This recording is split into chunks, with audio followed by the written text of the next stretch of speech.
በምዕራብ ወሎ ግንባር ጠላት ይተማመንበት የነበረው ከባድ ምሽግ መሰበሩ ተገልጿል። የግንባር መረጃ አለን። በምስራቅ ጎጃም ዞን ለግዳጅ ውትድርና ከታፈሱ 1330 ወጣቶች መካከል 850 የሚደርሱት ከደብረ ማርቆስ ማሰልጠኛ ካምፕ መጥፋታቸው ተረጋግጧል። እንመለከተዋለን። አቋማችን አፋብን ለሁሉም የዓለማችን ክፍል ለሚኖሩ አማራዎች የመጨረሻው የህልውና አደጋ መመከቻና ማስከበሪያ ሆኖ የሚያገለግለን በሰማዕታት ጓዶች ስምና አጥንት የተገነባ የኮንክሪት ምሽጋችን ነው ተባለ። ዝርዝር ዘገባ አለን። ሰላም፣ ጤና፣ ፍቅር የምንመኝላችሁ ውድ የበለስ ሚዲያ ቤተሰቦቻችን እናንተን ይመጥናሉ ብለን ያሰብናቸውን የተመረጡ የጥር 18 ቀን 2018 ዓ.ም የምሽቱን የግንባርና ወቅታዊ መረጃዎችን ወደ እናንተ ይዘን ቀርበናል። ሰናይ ቆይታ።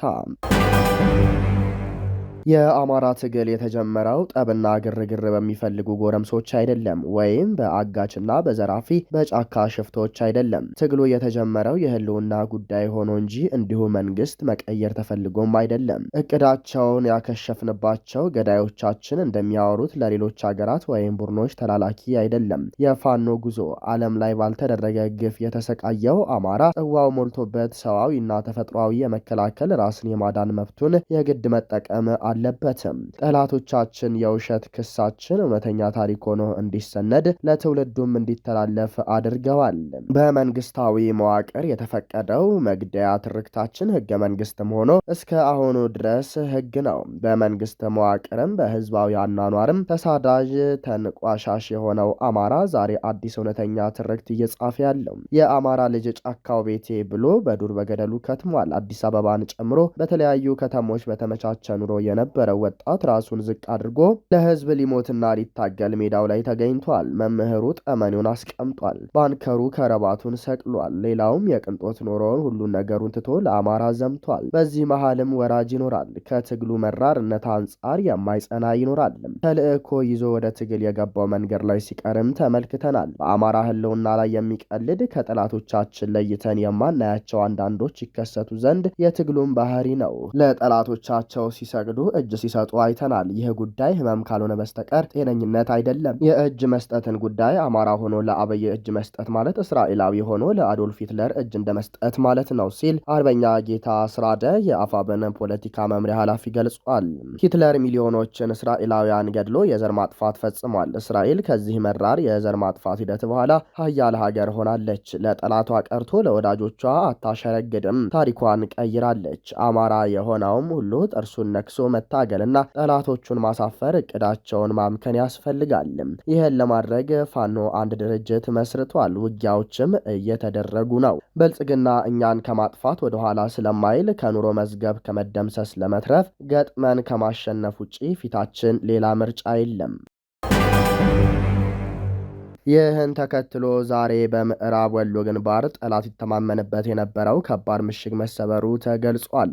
ከምኒልክ እዝ ለበለስ ሚዲያ የደረሰው መረጃ እንደሚያሳየው ትናንት ለዛሬ ሌሊት ማለትም ጥር 17 ለ18 መካነ ሰላም ከተማ ውስጥ በተሰራ ኦፕሬሽን የጠላት ኃይል ላይ ከባድ ኪሳራ ማድረስ ተችሏል። ከአፋብን ምስራቅ አማራ ቀጠና ምኒልክ እዝ ንጉስ ሚካኤል አሊኮር ሁለት ክፍለ ጦሮች ማለትም ከኢንጂነር ደሳለኝ አሰፋ ክፍለ ጦርና ከመብረቅ ክፍለ ጦር የተወጣጡ አሃዶች መካነ ሰላም ከተማ ውስጥ የመሸገው ጠላት ይተማመንበት የነበረውን ከባድ ምሽግ ሌሊቱን ሰብረውታል ተብሏል። የምዕራብ ወሎ መካነ ሰላም ከተማንም አስከብራለሁ በሚል እሳቤ ጠላት በርካታ ኃይል ከተማይቱ ውስጥ ቢያሰፍርም ፋኖ እንቅልፍ ነስቶታል።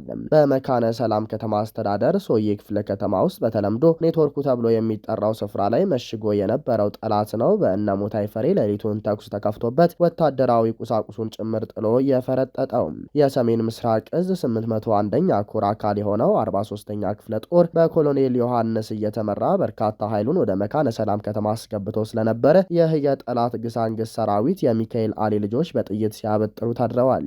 በሌሊቱ ኦፕሬሽን ሰራዊታችን መካነ ሰላም ከተማ ውስጥ የገባ ሲሆን ለትግሉ አስፈላጊ የሆኑ ወታደራዊ ቁሳቁሶችንና ሌሎች ግብአቶችን ከጠላት ጊዜያዊ ካምፕ ማውጣት ችሏል ነው የተባለው። በአራት አቅጣጫ በተደረገው የሌሊቱ ኦፕሬሽን ጠላት ይዞታውን ላለመልቀቅ የመጨረሻ አቅሙን የተጠቀመ ቢሆን ቢሆንም ሰራዊታችን በአየር ማረፊያና በሶዬ በኩል ያለውን ምሽግ በመስበሩ የተነሳ አብዛኛው የጠላት ኃይል ወደ ደሴ መስመር መጓዙ ታውቋል።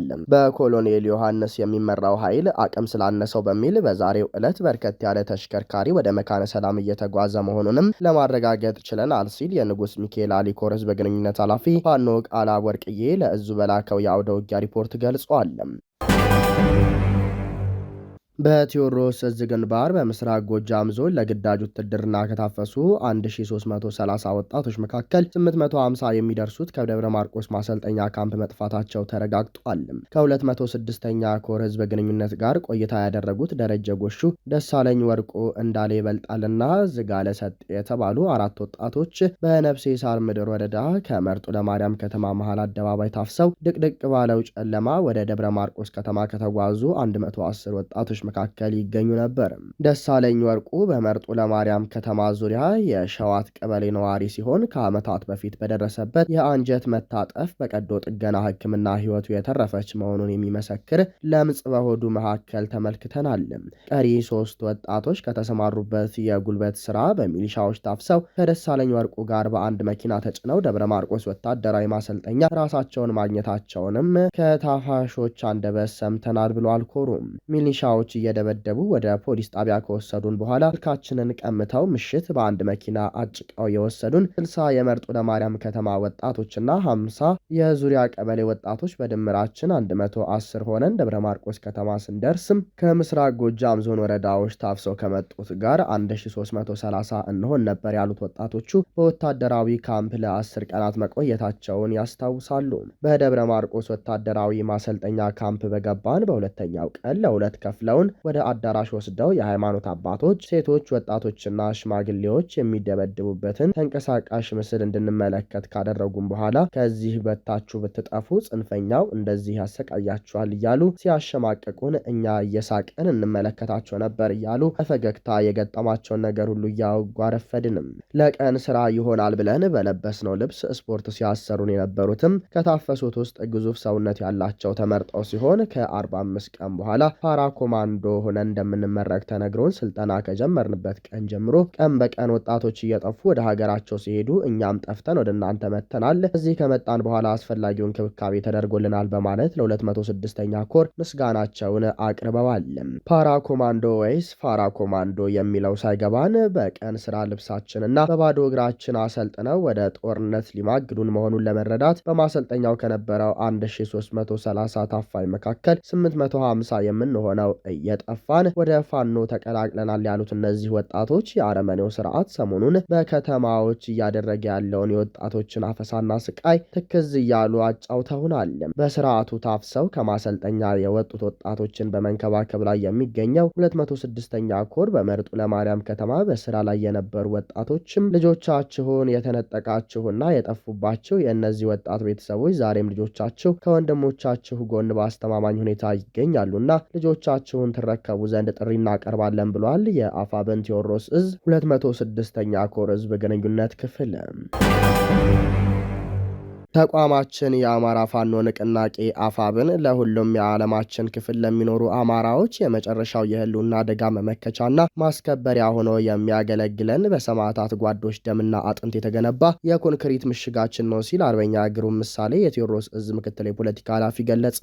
አርበኛ ግሩም ተቋማችን ለልጆቻችንና ለልጅ ልጆቻችን በኩራት የምናወርሳቸው በጣም ትልቁ ሀብት ነው። ተቋማችን የጎንደሬነት፣ የጎጃሜነት፣ የሸዋዬነትና የወሎዬነት ስሁት ማንነት ሰብሮና አሸንፎ የወጣ የአማራዎች መሰባሰቢያ ቤት ነው ብሏል። ስለዚህ በአውራጃዊ ማንነት ተቸንክራችሁ ትግሉን ለመከፋፈል የምትሞክሩ መደዴ የብአዴን ቅጥረኞች ውላችሁ ከሽንፈት ስለተጠናቀቀ አማራጫችሁን ትፈልጉ ዘንድ ወንድማዊ ምክሬ ነው። ተቋማችን ለብዙ ዓመታት የተዘራብንን ጸረ አማራነት ትርክት ሰባብሮ ራስ ጠል አማራዎችን አሸንፎ ራስ በቅ ሆኖ አማራዊ ችግሮችን በአማራዊ እሴትና በአማራ ልጆች መፍታት እንዲችል ተደርጎ የተዋቀ በተዋቀረ በብቁና በነቁ የአማራ ልጆች የሚመራ ተቋም ነው። ተቋማችን በብልጽግና የተጠለፉትን የኮሪደር ልማት ታጋዮችንና ሱፍ ለባሽ ፎቶ ገጾችን አሸንፎ የትውልድ ዕዳ አድርጎ ፈተናዎችን ሁሉ በማለፍ የተመሰረተ ድርጅት ነው። የሚሊሻ አበል አጓጉቶት የሄደ ተክለ ብአዴን የኮሪደር ታጋይ ፎቶ ተነስቶና ለፍልፎ ከጨረሰ በኋላ በእጃችን ላይ መውደቁ አይቀርም። በአጠቃላይ አንድ ማንኪያ ቅንነትና ቤት ዘግቶ መምከር አቅቶት የሄደን በእጁ እንዳስገባቸው ተደርጎ የተዋቀረ ተቋም ነው። ተቋማችን በፌክ አካውንት መሪን ከመሪ እንዳይተማመን ያደረጉትን የመሪዎች ስብዕና ከውስጥም ከውጭም ሆነው የሚያቆሽሹትን አስመሳይ ስም አጥፊ የውስጥ ባንዳዎች በዘፈቀደ ገንዘብ የሚሰበሰቡበትን እንዲሁም ሁሉንም የብልጽግና የፌስቡክ ሚሊሻዎች አሸንፎ የተመሰረተ ድርጅት ነው ሲል ነው የገለጸው አርበኛ ግሩም። በመጨረሻም አርበኛው ሲያጠቃልል ተቋማችን የብልጽግናን ስርዓት መንግስት አፍርሶ ራሱን መንግስት አካል ቁመና አድርጎ የተመሰረተ ድርጅት ስለሆነ ከሁሉም ጸረ ብልጽግና ኃይሎች ጋር በመሆን የለመደውን የአሸናፊነት ጉዞ አጠናክሮ ስርዓት ማንበርና ማጽናት ላይ በሙሉ ጊዜው እየሰራ ስለሚገኝ በተለያየ ምክንያት ትግሉን ሳትቀላቀሉ የቆያችሁ ወንድሞችን ወደ ቤታችሁ ግቡ መልእክቴ ነው። በእርግጥም ተቋማችን በአርበኛ ዘመነ ካሴ እየተመራ አዲስ ምዕራፍ ላይ ያደርሰናል ብሏል። የዩክሬን ፕሬዝዳንት ቮሎዲሚር ዜሌንስኪ አሜሪካ ለዩክሬን የምትሰጠውን የደህንነት ዋስትና የሚመለከተው ሰነድ ሙሉ በሙሉ መጠናቀቁንና ለመፈራረም ጊዜና ቦታ ብቻ እየጠበቁ መሆናቸውን አስታወቁ። ዜሌንስኪ ይህንን የገለጹት እሁድ ዕለት በሊትዌኒያ መዲና ቪልኒየስ በነበራቸው ቆይታ ሲሆን ቅዳሜና እሁድ በአቡዳቢ ከሩሲያ ጋር የተደረገው ድርድር የተወሰነ መሻሻል እንዳሳየም ጠቁመዋል። ፕሬዝዳንቱ ለጋዜጠኞች ሲናገሩ ለእኛ የደህንነት ዋስትና ማለት በመጀመሪያ ደረጃ ከአሜሪካ የሚገኝ ዋስትና ማለት ነው። ሰነዱ 100% ተዘጋጅቷል። አጋሮቻችን የሚፈርምበትን ቀንና ቦታ እስኪያሳውቁን እየጠበቅን ነው። ከዚያም ሰነዱ ለአሜሪካ ኮንግረስና ለዩክሬን ፓርላማ ቀርቦ ይጸድቃል ብለዋል።